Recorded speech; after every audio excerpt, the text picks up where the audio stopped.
हरे कृष्णा। ओम नमः शिवाय। प्रिय भक्तजनों, आज बृहस्पतिवार के दिन आप बृहस्पति देव की बड़ी ही दुर्लभ कथा सुनेंगे। इस कथा को सुनने से भक्तों की सभी मनोकामनाएं भगवान बृहस्पति देव की कृपा से पूर्ण हो जाती हैं। तो आइए बड़ी ही श्रद्धा और प्रसन्न चित्त मन से इस कथा को सुनते हैं। भारतवर्ष में एक प्रतापी और दानी राजा राज्य करता था। वह नित्य गरीब और ब्राह्मणों की सहायता करता था। यह बात उसकी रानी को बिल्कुल भी अच्छी नहीं लगती थी।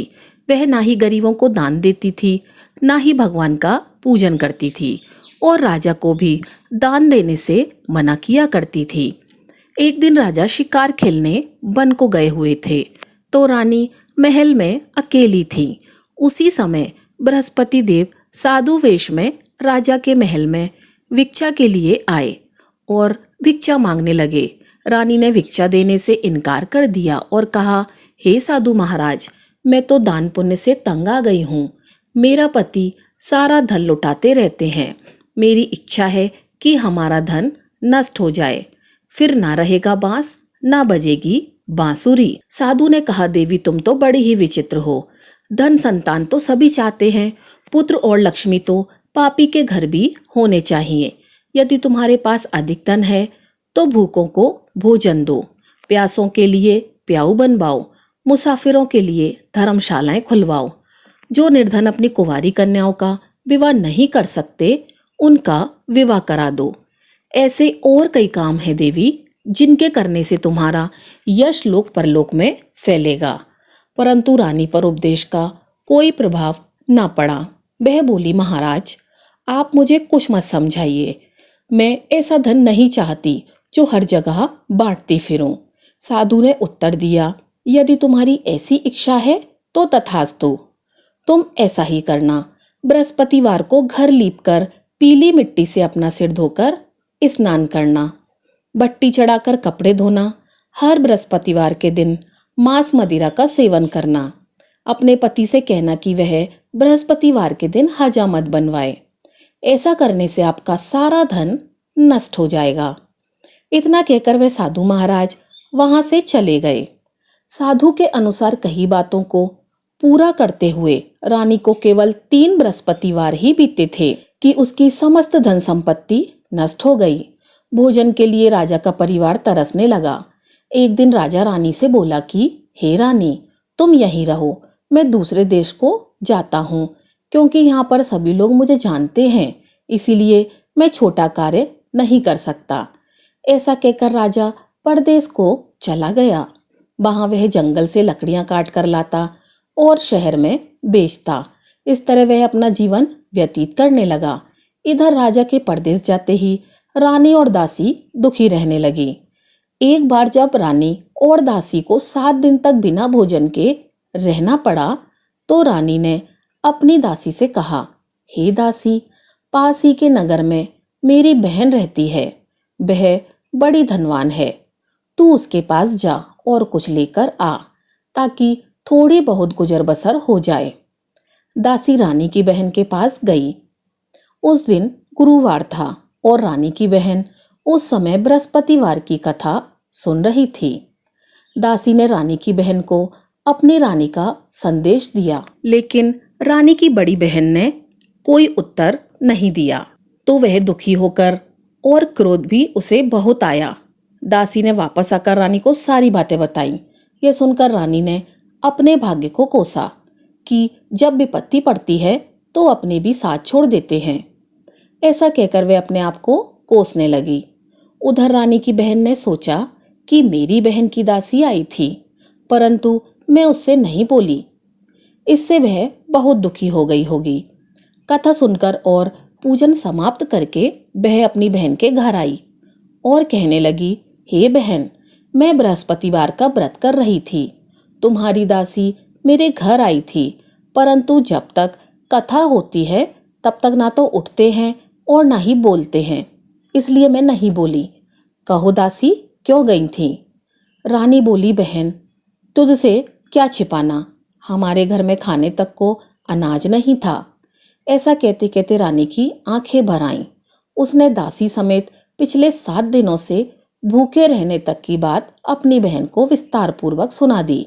रानी की बहन बोली, देखो बहन, भगवान बृहस्पति देव सबकी मनोकामनाओं को पूर्ण करते हैं।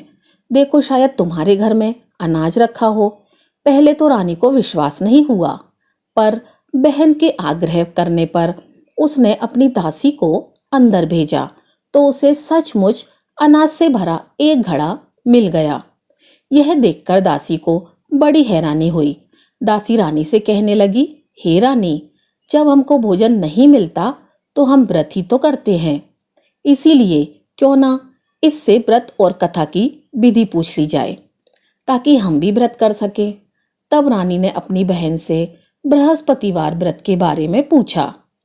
उसकी बहन ने बताया, बृहस्पतिवार के व्रत में चने की दाल, मुनक्का से विष्णु भगवान का केले की जड़ में पूजन करें तथा दीपक जलाएं, व्रत कथा सुने और पीला भोजन ही करें।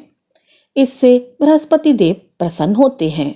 व्रत और पूजन विधि बताकर रानी की बहन अपने घर को लौट गई। 7 दिन के बाद जब गुरुवार आया तो रानी और दासी ने व्रत रखा। गुड़साल में जाकर चना और गुड़ लेकर आईं। फिर उसे केले के जड़ तथा विष्णु भगवान का पूजन किया। अब पीला भोजन कहाँ से आए, इस बात को लेकर दोनों बहुत दुखी थीं, क्योंकि उन्होंने व्रत रखा था। इसीलिए बृहस्पति देव उनसे प्रसन्न हो गए और इसीलिए वे एक साधारण व्यक्ति का रूप धारण करके 2 थाली में सुंदर पीला भोजन दासी को दे गए। भोजन पाकर दासी प्रसन्न हुई और फिर रानी के साथ मिलकर भोजन ग्रहण किया। इसके बाद वे सभी गुरुवार को व्रत और पूजन करने लगी। बृहस्पति देव भगवान की कृपा से उनके पास फिर से धन संपत्ति आ गई, परंतु रानी फिर से पहले की तरह ही आलस्य करने लगी। तब दासी बोली, हे रानी, तुम पहले भी इस प्रकार आलस्य करती थी। तुम्हें धन रखने में कष्ट होता था, इस कारण सभी धन नष्ट हो गया और अब जब भगवान बृहस्पति देव की कृपा से धन मिला है तो तुम्हें फिर से आलस्य आ रहा है। रानी को समझाते हुए दासी कहती है कि बड़ी मुसीबतों के बाद हमने यह धन पाया है, इसीलिए हमें दान पुण्य करना चाहिए, भूखे मनुष्यों को भोजन कराना चाहिए और धन को शुभ कार्यों में खर्च करना चाहिए, जिससे तुम्हारे कुल का यश बढ़ेगा, स्वर्ग की प्राप्ति होगी और पितृ प्रसन्न होंगे। दासी की बात मानकर रानी अपना धन शुभ कार्यों में खर्च करने लगी, जिससे पूरे नगर में उसका यश फैल गया। वहीं इधर एक दिन राजा दुखी होकर जंगल में एक पेड़ के नीचे आसन जमाकर बैठ गया। वह अपनी दशा को याद करके व्याकुल होने लगा। बृहस्पतिवार का दिन था। एकाएक उसने देखा कि निर्जन वन में एक साधु प्रकट हुए। वह साधु वेश में स्वयं बृहस्पति देवता थे। लकड़हारे के सामने आकर बोले, हे लकड़हारे, इस सुनसान जंगल में तू चिंता मग्न क्यों बैठा है? लकड़हारे ने दोनों हाथ जोड़कर प्रणाम किया और उत्तर दिया, महाराज जी, आप सब जानते हैं मैं क्या कहूँ, यह कहकर रोने लगा और साधु को अपनी आत्मकथा सुनाई। महात्मा जी ने कहा, तुम्हारी स्त्री ने बृहस्पतिवार के दिन बृहस्पति भगवान का निरादर किया है, जिसके कारण रुष्ट होकर उन्होंने तुम्हारी यह दशा कर दी है। अब तुम चिंता को दूर करके मेरे कहने पर चलो, तुम्हारे सब कष्ट दूर हो जाएंगे और भगवान पहले से भी अधिक धन संपत्ति तुम्हें देंगे। तुम बृहस्पतिवार के दिन कथा किया करो। 2 पैसे के चने मुनक्का लाकर उसका प्रसाद बनाओ। शुद्ध जल में लोटे में शक्कर मिलाकर चरणामृत तैयार करो। कथा के पश्चात अपने सारे परिवार और सुनने वाले प्रेमियों में चरणामृत व प्रसाद बांटकर आप भी ग्रहण करें। ऐसा करने से भगवान तुम्हारी सब मनोकामनाएं पूरी करेंगे। साधु के ऐसे वचन सुनकर लकड़हारा बोला, हे प्रभु, मुझे लकड़ी बेचकर इतना पैसा नहीं मिलता जिससे भोजन के उपरांत कुछ बचा सकूं। मैंने रात्रि में अपनी पत्नी को व्याकुल देखा है, मेरे पास कुछ भी नहीं। जिससे मैं उसकी खबर मंगा सकूं। साधु ने कहा, हे लकड़हारे, तुम किसी बात की चिंता मत करो। बृहस्पतिवार के दिन तुम रोजाना की तरह लकड़ियां लेकर शहर को जाओ। तुमको रोज से 2 गुना धन प्राप्त होगा, जिससे तुम भली भांति भोजन कर लोगे तथा बृहस्पति देव की पूजा का सामान भी आ जाएगा। हे राजन, बृहस्पति देव की कथा इस प्रकार से है। प्राचीन काल में एक बहुत ही निर्धन ब्राह्मण था। उसके कोई संतान नहीं थी। वह नित्य पूजा पाठ किया करता था, परंतु उसकी स्त्री बहुत ही मलिन रहा करती थी। वह ना स्नान करती, ना किसी देवता का पूजन करती और प्रातःकाल उठते ही सर्वप्रथम भोजन करती, बाद में कोई अन्य कार्य करती थी। ब्राह्मण देवता बहुत दुखी रहते थे। पत्नी को बहुत समझाते, किंतु उसका कोई परिणाम नहीं निकला। भगवान की अनुकंपा से एक समय उस ब्राह्मण की पत्नी गर्भवती हुई और 10वें महीने में एक सुंदर कन्या को जन्म दिया। निर्धन ब्राह्मण कन्या के जन्म से बहुत ही दुखी हुआ। धीरे धीरे ब्राह्मण की कन्या बड़ी होने लगी। बचपन से ही उस कन्या की रुचि भगवान विष्णु की पूजा में थी। वह प्रातःकाल उठते ही स्नान आदि करके भगवान विष्णु की पूजा करने मंदिर में जाया करती थी। बृहस्पतिवार को व्रत करके विधि पूर्वक पूजा पाठ करती थी। पूजा पाठ करने के बाद वह पढ़ने के लिए पाठशाला में जाती थी। घर से चलते हुए वह मुट्ठी भर जौ साथ लेकर जाती और पाठशाला के रास्ते में थोड़े थोड़े जौ गिराते जाती। पर वह पाठशाला से जब घर लौटती तो जौ के वह दाने सोने में बदले हुए मिलते थे। लड़की सभी सोने के दाने बीन कर लाती थी। एक दिन जब वह सोने के दानों को साफ कर रही थी तो उसकी माँ ने कहा, बेटी, सोने के दाने साफ करने के लिए सोने का सूप भी होना चाहिए। अगले दिन बृहस्पतिवार का दिन था। उसने भगवान बृहस्पति देव की पूजा करते हुए प्रार्थना की, हे भगवान, यदि मैंने आपका व्रत विधि पूर्वक किया है तो मुझे सोने का सूप दे दो। भगवान बृहस्पति देव ने उसकी मनोकामना पूरी करने का वचन दिया। पाठशाला से लौटते समय उसे रास्ते में सोने का सूप पड़ा हुआ मिला। घर लौटकर सोने का सूप उसने अपनी माँ को दिखाया। वह सोने के दाने साफ करने लगी। उसी समय नगर का राजकुमार उसके घर के पास से गुजर रहा था। उस सुंदर लड़की को सोने के सूप में जौ साफ करते देखकर राजकुमार उस पर मोहित हो गया। महल में लौटकर राजकुमार ने राजा से उस लड़की से विवाह करने की इच्छा प्रकट की।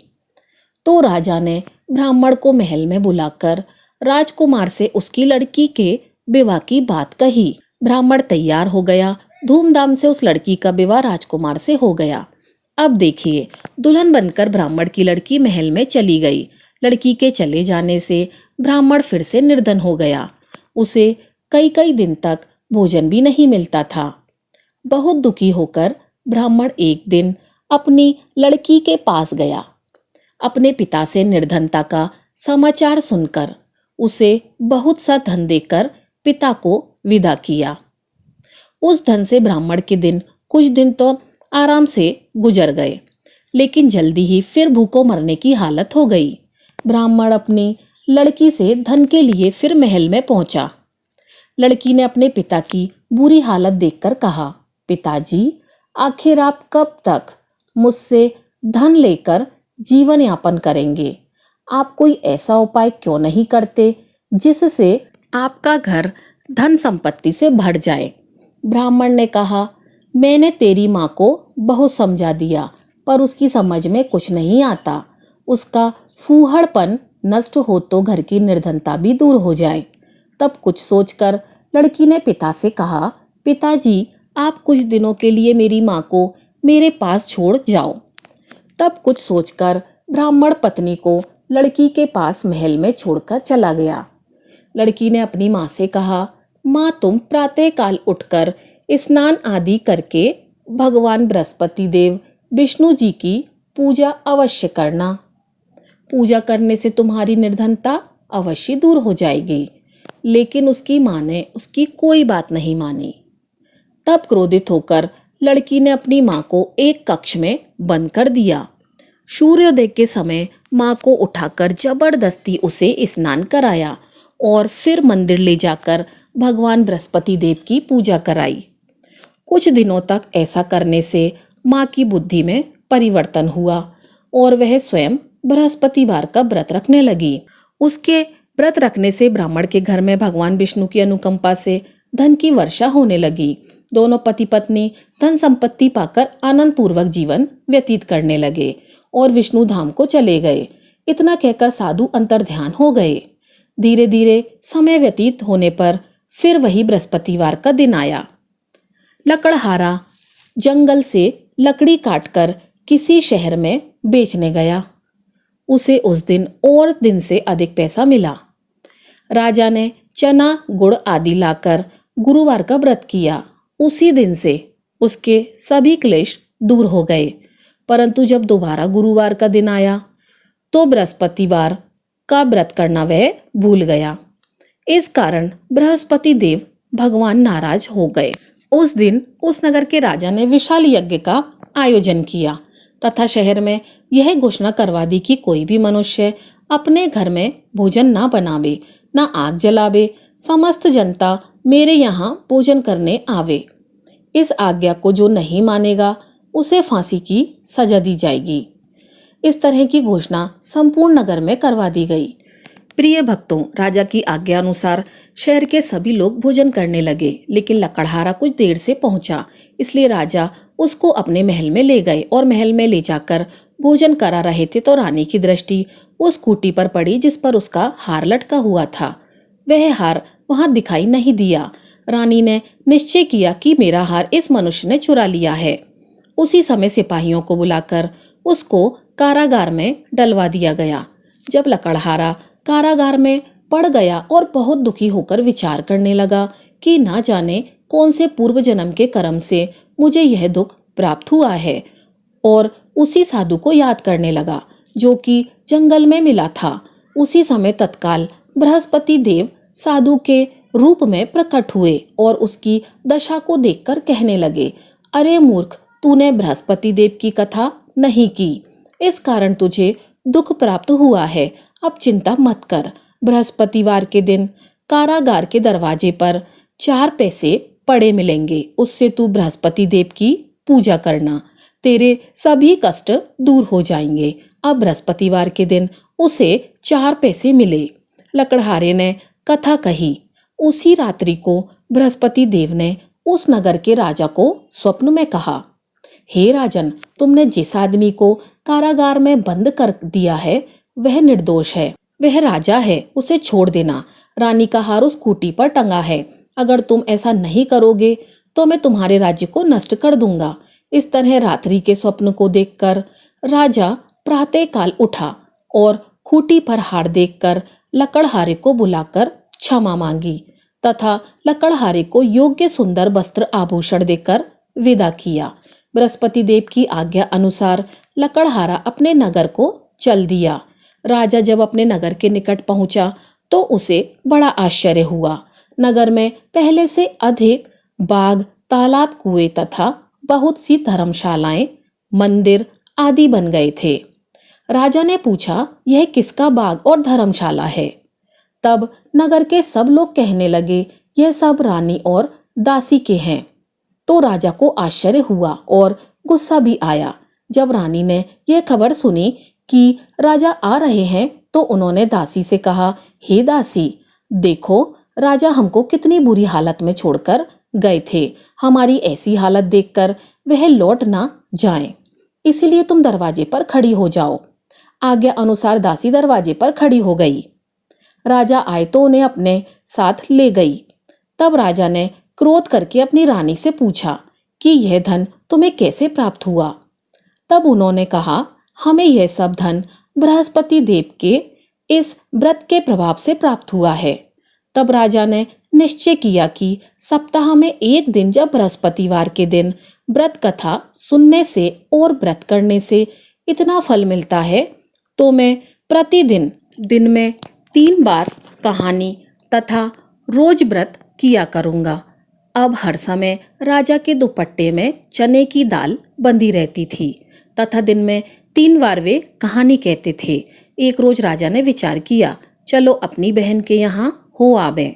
इस तरह निश्चय करके राजा घोड़े पर सवार हो गए और अपनी बहन के यहाँ चलने लगा।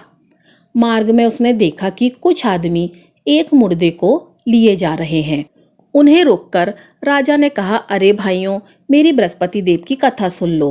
वे बोले, लो, हमारा तो आदमी मर गया है, इसको अपनी कथा की पड़ी है। परंतु कुछ आदमी बोले, बुजुर्ग आदमी बोले, अच्छा कहो, हम तुम्हारी कथा भी सुन लेंगे। राजा ने दाल निकाली और जब कथा आधी हुई तो मुर्दा हिलने लगा और जब कथा समाप्त हो गई तो राम राम करके मनुष्य उठकर खड़ा हो गया। यह सब चमत्कार देखकर सभी लोगों ने निश्चय किया कि हम भी बृहस्पतिवार के दिन व्रत करेंगे और कथा का श्रवण करेंगे। आगे मार्ग में उसे एक किसान खेत में हल चलाता हुआ दिखाई दिया। राजा ने उसे देखा और उससे बोले, अरे भाई, तुम मेरी बृहस्पतिवार की कथा सुन लो।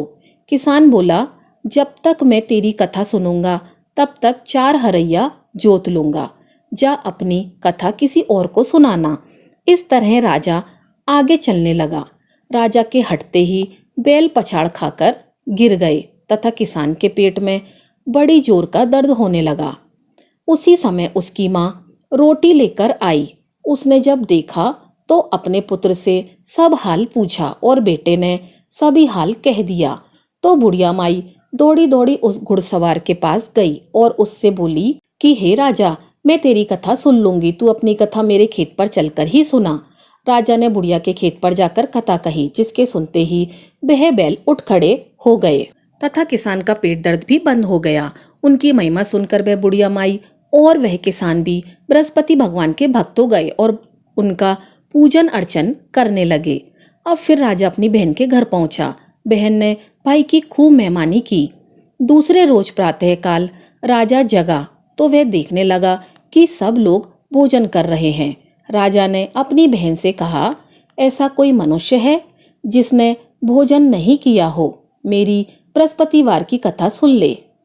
बहन बोली, हे भैया, यह देश ऐसा ही है कि पहले यहाँ लोग भोजन करते हैं, बाद में अन्य कार्य करते हैं। अगर कोई पड़ोस में हो तो देख आऊं।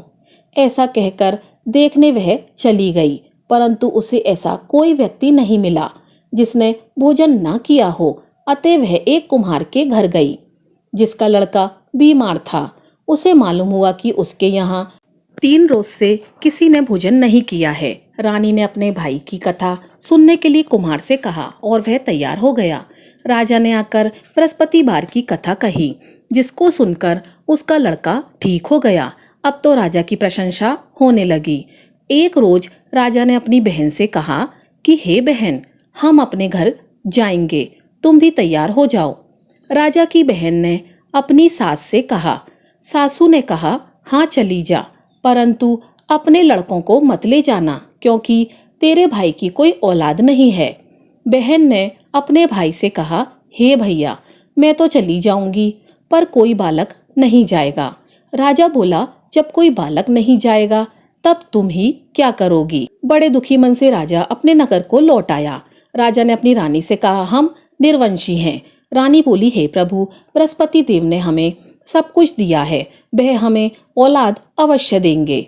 उसी रात बृहस्पति देव ने राजा से स्वप्न में कहा, हे राजा, उठ, सभी सोच त्याग दे, तेरी रानी गर्भ से है। यह बात सुनकर राजा बहुत ही खुश हुआ। 9वें महीने में रानी के गर्भ से एक सुंदर पुत्र पैदा हुआ। तब राजा बोला, हे रानी, स्त्री बिना भोजन के रह सकती है, पर बिना कहे नहीं रह सकती। जब मेरी बहन आवे तुम उससे कुछ मत कहना। रानी ने यह सुनकर हाँ कर दिया। जब राजा की बहन ने यह शुभ समाचार सुना तो उसे बहुत खुशी हुई तथा बधाई लेकर अपने भाई के यहाँ आई। तभी रानी ने कहा, घोड़ा चढ़कर तो नहीं आई, गधा चढ़कर आई।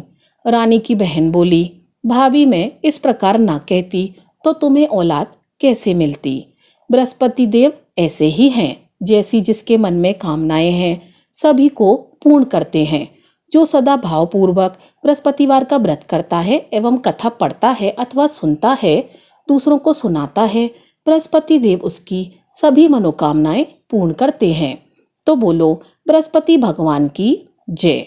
तो प्रिय भक्तों, ये थी हमारी आज की कथा। अगर आपको कथा अच्छी लगी हो तो वीडियो को लाइक कीजिएगा और चैनल को सब्सक्राइब कीजिएगा। आपका दिन शुभ हो।